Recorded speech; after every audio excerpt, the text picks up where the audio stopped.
உத்தராகண்ட் பாட்டாவிலிருந்து கேதார்நாத் யாத்ரீகர்களை ஏற்றிச் சென்ற ஹெலிகாப்டர் இன்று காலை விபத்துக்குள்ளானது.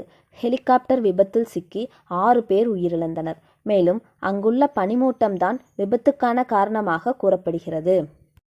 முதற்கட்ட தகவலின்படி பெல் 407 ஹெலிகாப்டர் VT-RPN மோசமான வானிலை காரணமாக கேதார்நாத்திலிருந்து குப்தகாசி செல்லும் வழியில் விபத்துக்குள்ளானது என்று சிவில் விமான போக்குவரத்து இயக்குநரகத்தின் மூத்த அதிகாரி ஒருவர் தெரிவித்தார்.